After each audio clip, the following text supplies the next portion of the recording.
What are you going to do with the rest of your life? It's a pretty simple question. But in the 60s and 70s in Sydney, there was a group of young men who were, of course, surrounded by the great influences of rock and roll. But instead they chose to play classical jazz music, reviving a style of classical jazz music that was many, many years old. And they dedicated their lives to playing that sort of music. Tonight we're going to meet some of those people. We're going to hear some of their stories, their influences, their loves. There'll be some young blokes, well tutored and all that, but decide that they're going to play in the older style, which made me say, well, that's what we did anyway. You know, I mean, what we were playing was how many years old, you know, but we dedicated ourselves, if you like, to that sort of music, so you really got into it.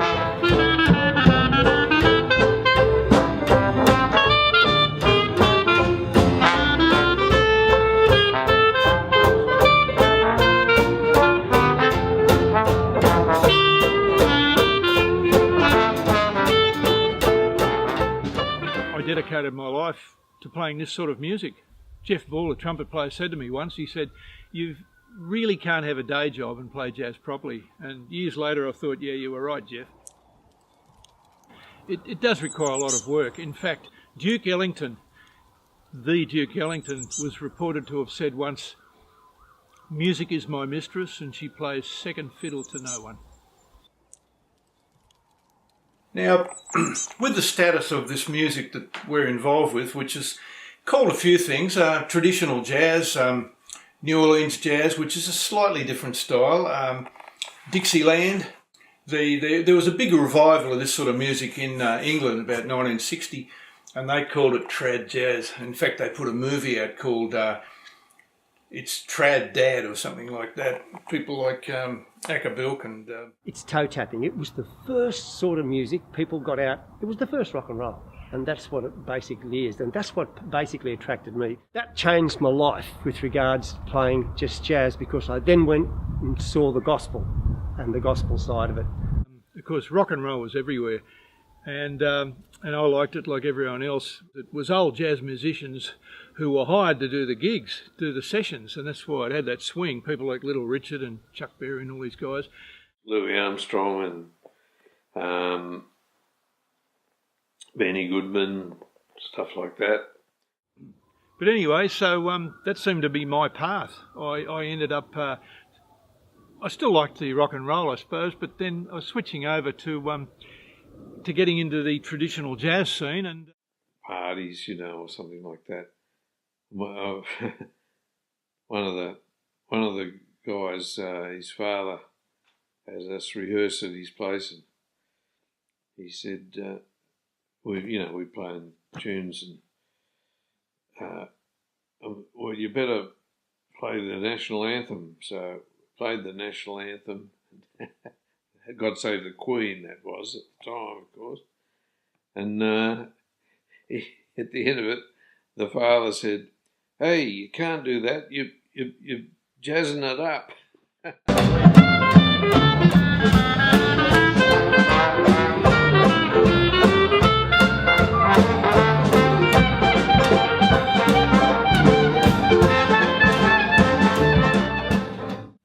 So how did you become interested in classical jazz music? But my dad sort of was a bit unusual. He wasn't like other people. He raced old MGs and things.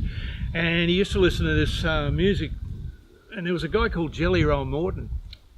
And Jelly Roll Morton, I thought, wow, whatever this stuff is, this is interesting.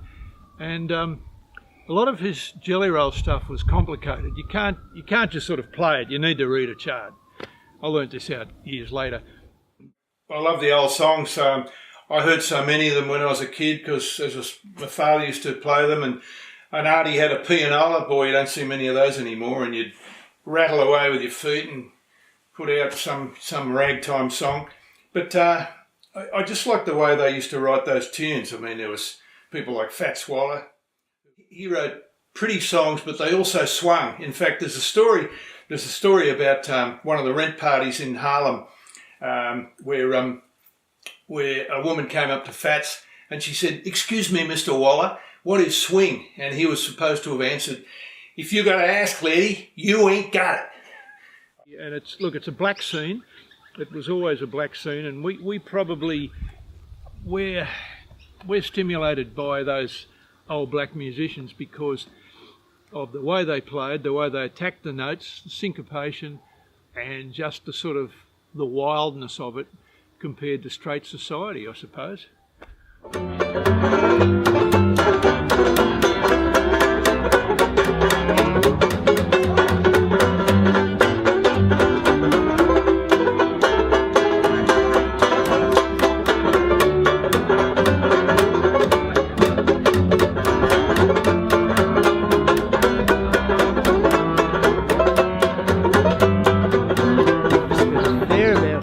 Over in New Orleans, and that really changed me.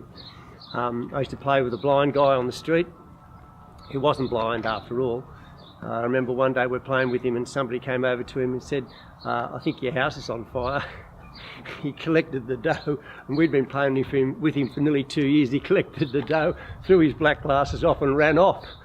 It was a huge awakening to realise that I had to learn a whole new style. I had to go home and practice almost every day, and from then onwards I started to be a bass player. But it was the experience of going over and spending 6 weeks at a time over there at that time, and playing on the street, playing with some of the best musicians who are so humble, and being a fledgling Southern Hemisphere bass player, for them to actually ask you was a real honour. I realised that the commercialism of jazz, which was ending just as I'd started, was the way to go, and it was the way for a person to express themselves as a musician. So until my experience in New Orleans, for that first, say, 20 years, I was only just playing in the back of a band to keep the tempo, I'm sure. After that, the real learning curve took place, and I'm on another learning curve playing with some of the best in the country at the moment. But I think the only reason I'm playing is because all the good bass players are dead. There's some interesting figurines you got there of some jazz players. Where do they come from? Yeah, Viv Carter. He was our drummer for years. And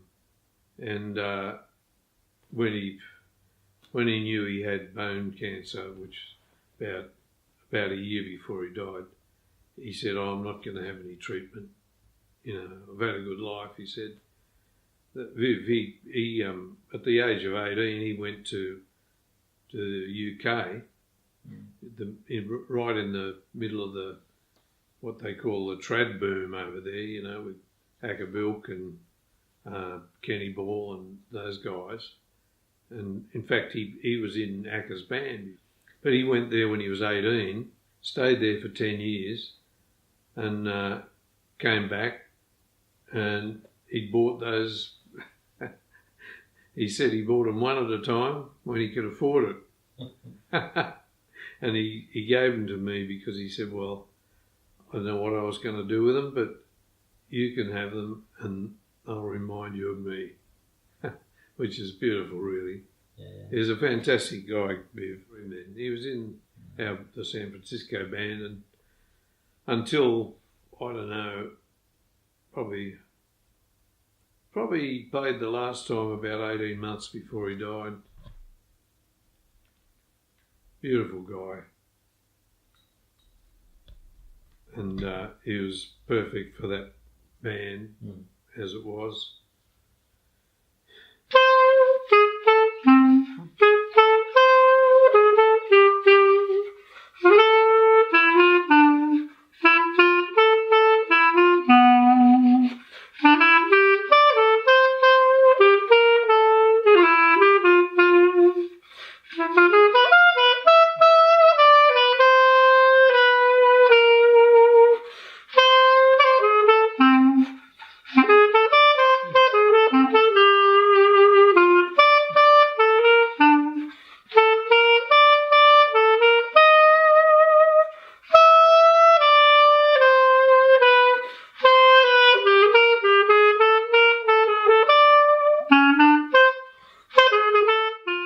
we still called it the San Francisco Jazz Band because people knew about the band and hired us.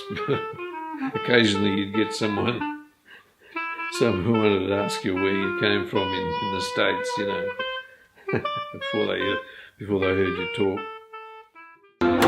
Old Kentucky home's far away.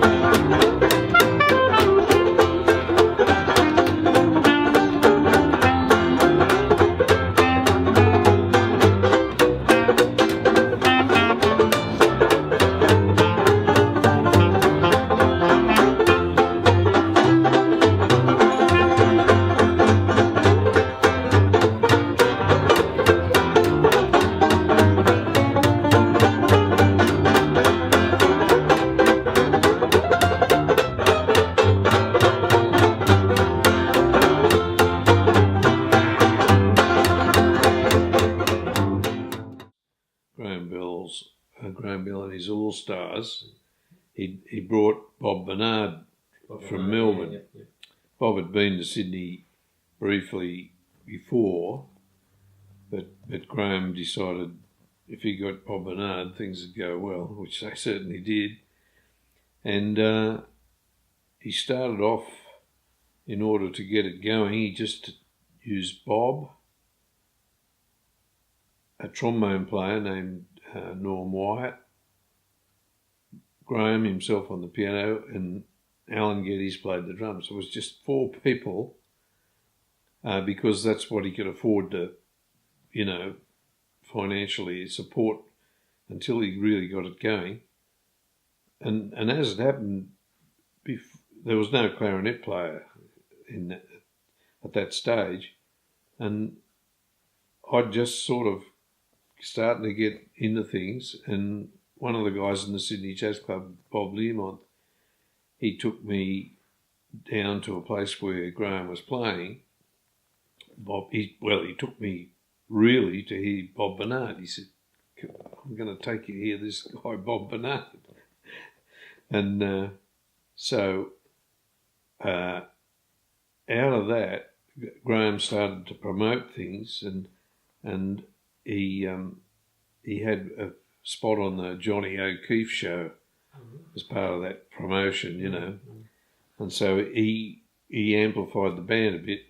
He had a bass player, and he through me meeting Bob and Bernard and etc., he used me to play for this Johnny O'Keefe show. I think I was 17, so that puts it in some perspective. I mean, we never compared ourselves to sort of the Rolling Stones or Beatles. Remember, you old enough to remember the Beatles? Yes. Anyway, I saw this guy playing. I think it was on the Ed Sullivan Show or something like that years ago in the early '60s, and I thought, wow, that's fantastic. And so, funny, really. Well, I bought a banjo for about $40, and it didn't sound like it was worth $40. Didn't know how to tune it or anything. Anyway, I looked up the Yellow Pages, Sydney Yellow Pages, under banjo teachers. You know how you do. You sort of say plumbers, you know, etc. And his banjo teachers, well, there were about 12 to 14 teachers, and I picked the right guy down at Lane Cove. Turned out his name was Charles Harrison White. That's right. Finally got my own bass, and I used to play at the infamous Star Hotel twice a week, where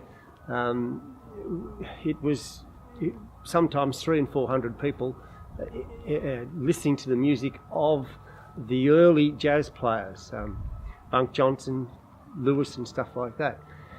And then basically for the next 44 years I've been playing with Jack McLaughlin, and just played the very mouldy old original style of jazz.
What were some of the highlights of being in the Sydney jazz scene around that time?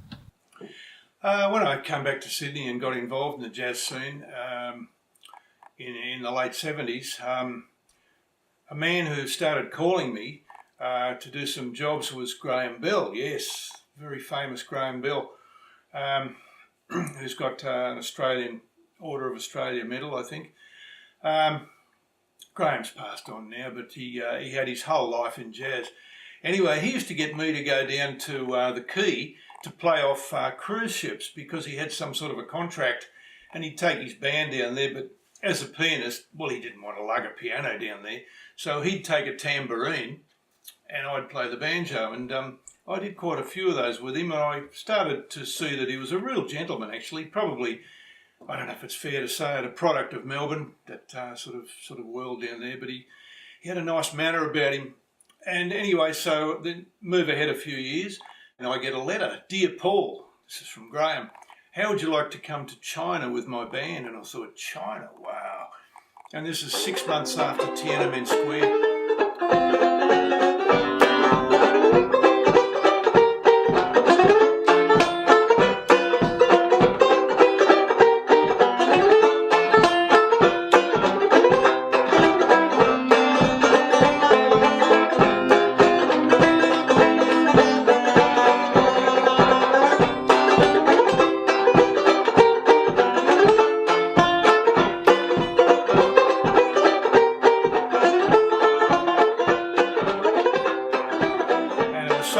They'd never heard our sort of music before. They looked at us as though we were from another planet.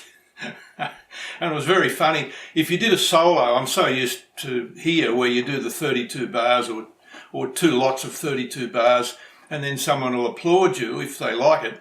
But up there they'd applaud you halfway through a chorus, which was fairly disconcerting. You'd sort of think, whoa, I haven't finished yet, you know. So anyway, China, he took a big band. He took, himself and his wife, and I went just by myself. The singer, Little Patty, she was featured with us, and we rehearsed quite a bit. And her husband is Laurie Thompson. He's the drummer. But anyway, it was a full band, and we toured. We did 4 cities in China, and it was just wonderful because the whole trip was sanctioned by Canberra, and we'd go to an airport, and there'd be. I remember we landed in Brunei. This is after we left China. We went to about 6 countries in 6 weeks. We went to Brunei, and we got there at 3 in the morning because the flight was delayed.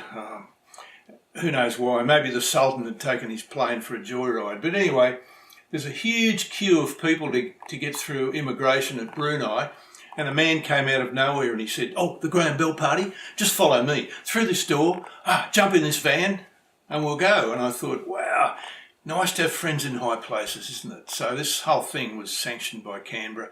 So I started to get interested in the jazz and trying to figure out how they did it.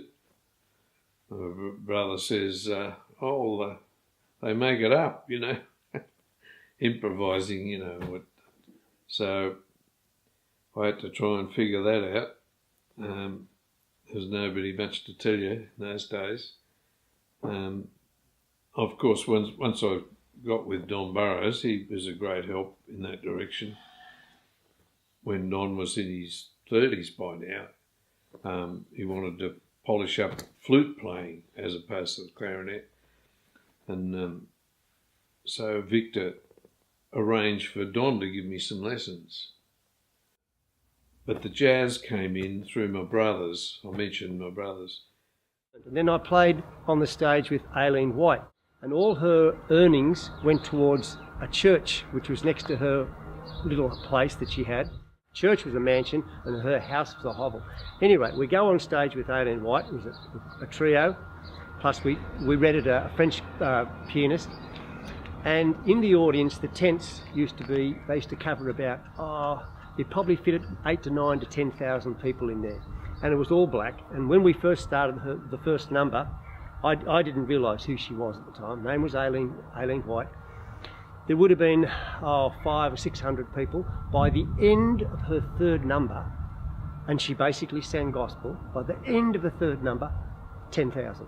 I've never seen anything like it. But I've had some good trips with the banjo because I play. I've been to the States with a couple of bands, and boy, you've got to be careful when you go to the US. They look at you so hard when you're going there. They say, "What's the purpose of your visit, Mr. Baker?" And they look right at you. And you don't say, "Oh, I've come here to get paid to play music," because they just put you on the same flight home. And it's happened to some Australian bands. So anyway, I've been to the States and played at a great festival, the Bix Beiderbecke Festival. He was a contemporary of Louis Armstrong, trumpet player, white though, more of a white style. I've still got my 45s. What's a 45? Oh yes, they were played with a thing called a needle, and 78s, which are of course older than that. You know those things that used to go, and you were supposed to replace the needle every play, which we didn't do. It's another branch of music that I grew to love. Back in the early 50s, an auntie of ours, who was a very attractive woman, she married a rich man, and they toured the world. We used to get postcards from all these places, and places like Honolulu. And she gave us a stack of these Hawaiian records, the old Regal Zonophones, the red and green labels. And some of those old Hawaiian tunes, they're really nice. I do a few on the banjo, and sometimes I can talk the guys into doing them. And they really, I think they just stand alone as having a distinct melody. They've got words that make some sense, and they're very pretty. And you can still go to, I've been to the Hawaiian Islands a few times. You can still go into the Pink Palace. Explain. Yeah, the Pink Palace is the first hotel built in the 20s, right down in Waikiki Beach. And I went there with my partner Vicky. I went there a few years ago, and there were two women playing ukuleles as we walked through the Pink Palace. And of course there's photos on the wall of Duke Kahanamoku, the famous surfer and Olympic swimmer. I'm getting away from jazz, aren't I? But you can play all these songs in a jazz style. They put this show together called One More Time, and it was portrayed the black theatre, you know, the Negro theatre of the 20s. So there was Bessie Smith and people like that who were performing in theatres, and they put together this show, which was supposedly a little travelling Negro show, you know, and sang all the songs were like from that era, and they also danced, and there was a little story, you know, they put together a story, a pretty weak sort of story, but it was like over there was the dressing room on the stage, you know, and over here was the performance part of it.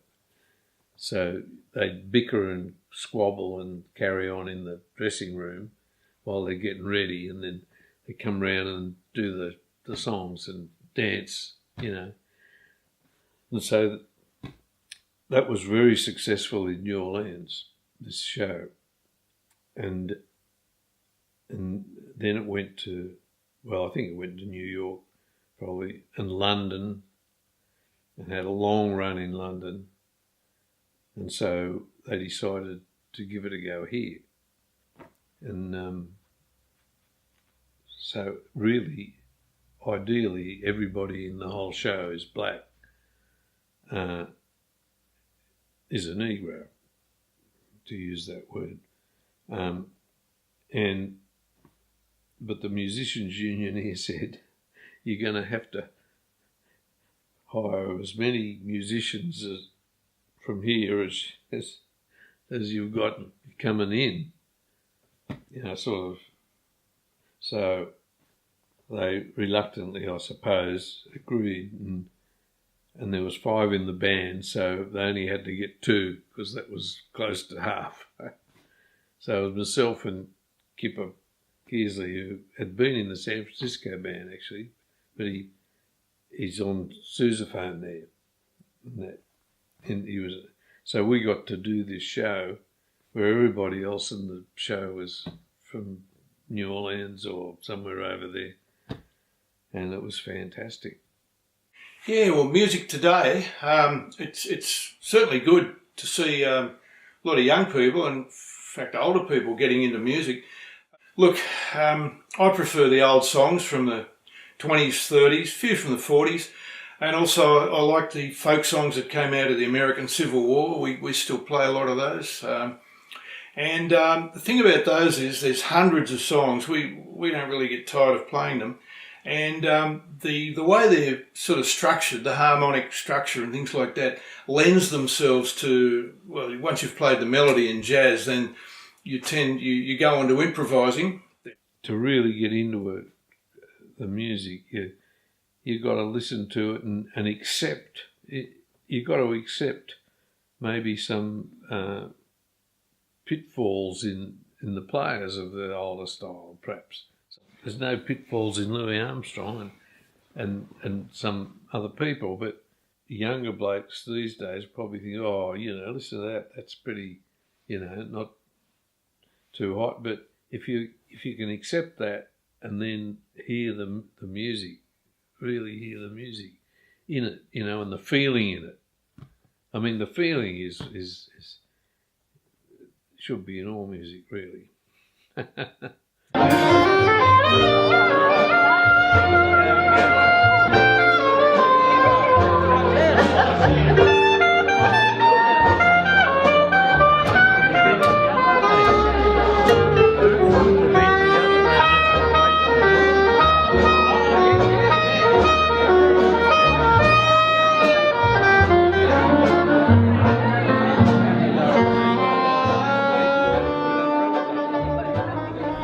Staying in and around Sydney and not getting on aircraft and finding people saying you can't take that on this plane. Sick of all that. So we do okay.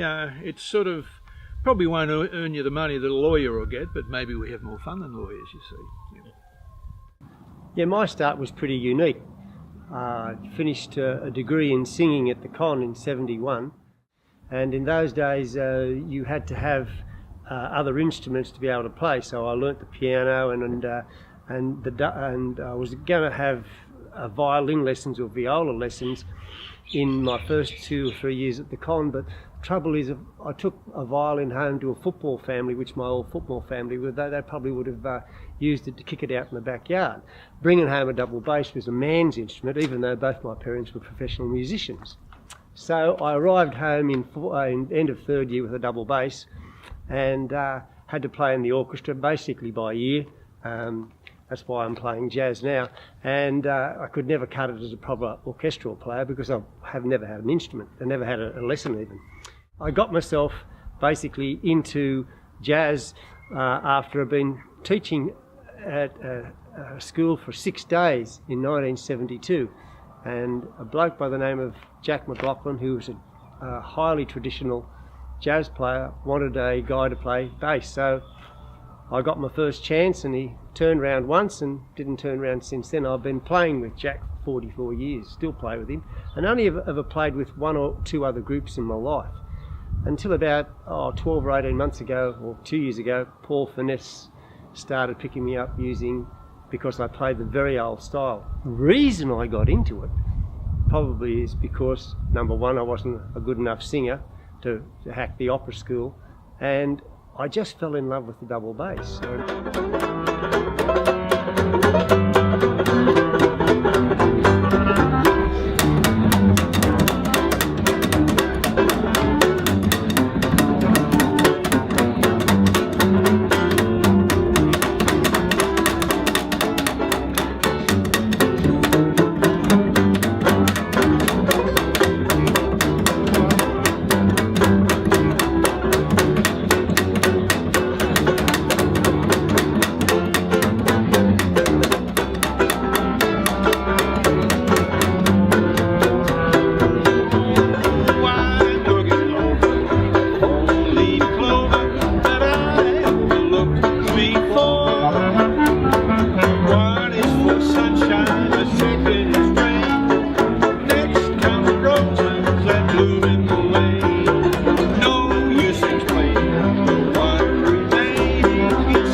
young guys being pretty well tutored on the instruments and things, and in the theory of the music and stuff like that.